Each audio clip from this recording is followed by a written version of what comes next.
Mesdames et messieurs, bonsoir et bienvenue sur Sahel TV. Tout de suite, les principaux titres de ce journal. Mohamed Salem El-Béchir, ancien Premier ministre, est nommé aujourd'hui ministre secrétaire général de la présidence.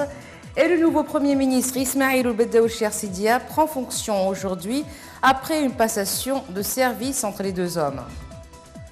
La Direction générale de la protection civile organise un atelier sous le thème « Un dialogue national pour la réduction des risques des catastrophes » en collaboration avec le PNUD et l'Office des Nations Unies pour la réduction des risques. Malgré des investissements dans le secteur de l'agriculture et la multiplication des superficies aménagées, les outils et les méthodes utilisées restent archaïques.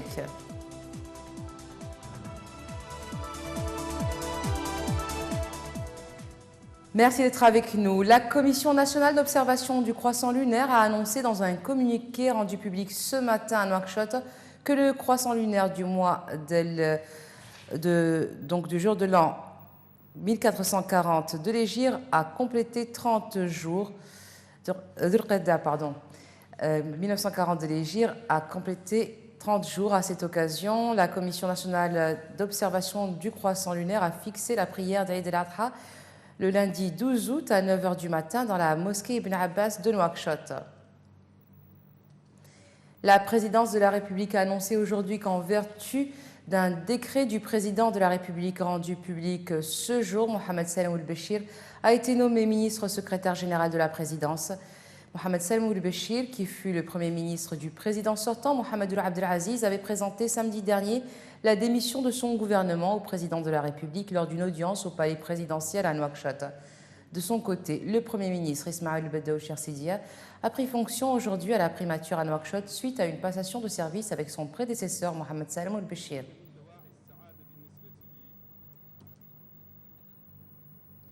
Le candidat à la présidentielle du 22 juin dernier, Biram Daabeid, espère que les prochaines nominations du nouveau président de la République promeuvent des cadres gouvernementaux capables d'opérer une ouverture politique dont le pays a besoin en ce moment pour l'apaisement et l'assainissement de la situation et pour l'entretien d'une bonne relation entre l'opposition et la majorité, selon lui.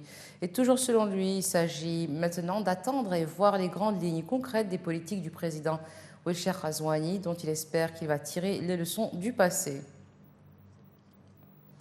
La Direction générale de la protection civile a organisé un atelier sous le thème « Un dialogue national pour la réduction des risques des catastrophes » en coopération avec le Programme des Nations Unies pour le développement et l'Office des Nations Unies pour la réduction des risques des catastrophes et dans les locaux de l'Union nationale du patronat mauritanien à Nouakchott.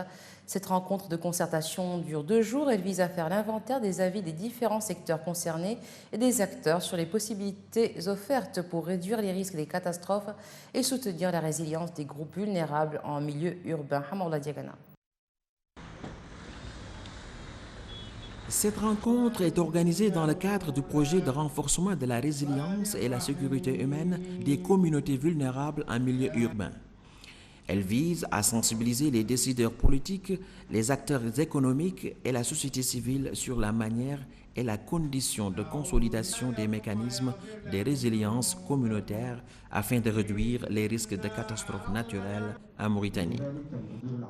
Ce projet touche une communauté de près de 211 000 personnes, spécifiquement au niveau des communes de Tevrak Zaina, Rosso, Bogué, Kaidi et Tentan. Et il vise en effet à aider ces communautés urbaines qui vivent dans des conditions de vulnérabilité à développer leurs capacités urbaines, les capacités de leurs institutions locales à surmonter les catastrophes qui menacent leur santé, leur sécurité alimentaire, leur environnement et leurs moyens d'existence. Élus nationaux, acteurs économiques, organisations de la société civile et experts de divers horizons autour d'un panel durant 2 jours à Nouakchott. L'objectif, trouver des pistes de réflexion de nature à asseoir une plateforme nationale sur la réduction des risques de catastrophes naturelles dans le pays. Nous espérons sortir de cet atelier avec un certain nombre de recommandations qui aideront les pouvoirs publics à mieux faire face à ces défis et à responsabiliser davantage les principaux responsables que sont les élus, la société civile, l'administration territoriale, les maires et tous ceux qui peuvent apporter une solution en cas de crise ou de catastrophe au niveau de notre pays. Ce projet vient à point nommé pour la protection civile mauritanienne qui accorde une place importante aux mesures de réduction des risques de catastrophes. Ces mesures comprennent notamment la mise au point de systèmes d'alerte rapide et le renforcement des capacités locales de préparation et de réaction aux catastrophes naturelles multiples. Les autorités ont investi dans le secteur de l'agriculture en multipliant les superficies aménagées en accordant des crédits aux agriculteurs, mais les outils et les méthodes utilisées restent archaïques. Dans les périmètres rizicoles de Rosso, de nombreuses femmes ont choisi cette activité d'ordinaire réservée aux hommes. C'est Récidibé. Voici le quotidien des riziculteurs sur les rives du fleuve Sénégal. C'est un travail de fourmi assez contraignant et nécessitant un effort physique et une endurance soutenue. C'est à la base une activité masculine, mais pourtant ces femmes se sont imposées dans ce domaine réservé aux hommes. On bat fort, on sépare les bonnes graines des mauvaises. C'est après seulement que nous soufflons. C'est un travail physique, on a mal partout, au dos et aux mains. Les précieuses graines de riz sont le fruit d'un sacrifice et d'un dévouement hors du commun. Au moins 42 civils ont été tués et plusieurs autres blessés dans un raid effectué hier contre le quartier Akala à Morzouk, à 900 km de Tripoli, dans le sud de la Libye, selon Ibrahim Omar, membre du conseil municipal de Morzouk. Dimanche, un bâtiment gouvernemental où étaient réunis plus de 200 personnes, des notables et doyens de la ville pour régler des différends sociaux, a été visé par 3 frappes. Le gouvernement d'union nationale condamne avec force la frappe aérienne menée par les milices de Haftar contre ce bâtiment. L'armée nationale libyenne basée dans l'est de la Libye, dirigée par le maréchal Haftar, mène une offensive depuis début avril pour conquérir la capitale libyenne où siège le gouvernement d'union nationale reconnu par l'ONU. Au moins 19 personnes ont péri et 30 personnes ont été blessées dans un accident au Caire lorsqu'un véhicule roulant à grande vitesse en a heurté 3 autres, provoquant une énorme explosion. 3 ou 4 blessés sont dans un état critique dans l'unité de soins intensifs et plusieurs cas de brûlures ont été constatés.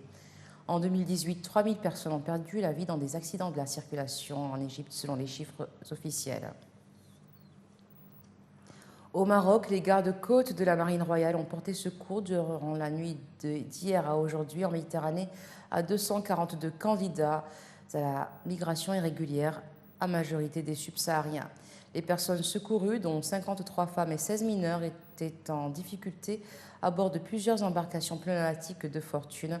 Les secourus, dont certains étaient dans un état de santé dégradé, ont reçu les premiers soins nécessaires à bord des gardes-côtes avant d'être ramenés sains et saufs aux différents ports du nord du royaume.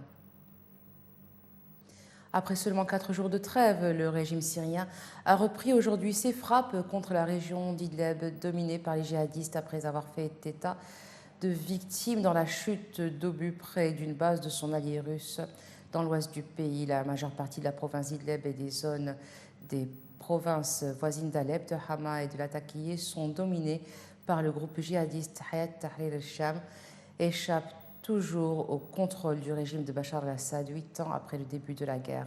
Jeudi soir, Damas avait annoncé une trêve dans cette région après plus de 3 mois de bombardements quasi quotidiens menés avec son allié russe qui ont tué plus de 790 civils. Selon l'Observatoire syrien des droits de l'homme, et déplacé plus de 400 000 personnes d'après l'ONU. L'Observatoire syrien des droits de l'homme a indiqué aujourd'hui que les aviations syriennes et russes avaient repris leur raid sur plusieurs villes et localités de la région, dont Khan Sheikhoun dans le sud d'Idlib et la Tamneh dans le nord de Hama. Après un relatif silence qui ressemblait à une hésitation, Donald Trump a appelé à la condamnation du racisme et du suprémacisme blanc. 2 jours après la tuerie d'El Paso, où 21 personnes ont été abattues dans un supermarché par un militant proche de cette mouvance, le président américain a qualifié ces meurtres de crimes contre l'humanité et d'attaques contre la nation. Il a affirmé en substance « Ces sinistres idéologies doivent être vaincues, la haine n'a pas de place en Amérique ». Ces propos tranchent avec l'indulgence durement critiquée alors qu'avait suivi en août 2017 le drame de Charlottesville. Un néo-nazi avait attaqué à la voiture bélier une manifestation pacifiste tuant une femme et blessant 19 personnes. Trump avait renvoyé dos à dos les deux camps, suscitant une intense controverse. Aujourd'hui, le président américain est d'ailleurs allé plus loin, s'en prenant à l'idéalisation de la violence dans la société américaine, imputable selon lui à des jeux vidéo atroces et sinistres. La polémique sur l'influence des jeux vidéo dans la montée des tueries de masse est récurrente, même si leur responsabilité est mise en doute par de nombreux experts. Donald Trump a aussi mis au banc des accusés Internet qui, à ses yeux, radicaliserait les esprits perturbés. Et voilà, ce sera tout pour aujourd'hui. Tout de suite, le rappel des titres. Mohamed Salom El-Béchir, ancien Premier ministre, est nommé aujourd'hui ministre secrétaire général de la présidence. Et le nouveau Premier ministre, Ismaël Bedeau Chersidi, prend fonction aujourd'hui après une passation de service entre les deux hommes. La Direction générale de la protection civile organise un atelier sous le thème « Un dialogue national pour la réduction des risques des catastrophes » en coopération avec le PNUD et l'Office des Nations Unies pour la réduction des risques. Malgré des investissements dans le secteur de l'agriculture et la multiplication des superficies aménagées, les outils et les méthodes utilisées restent archaïques.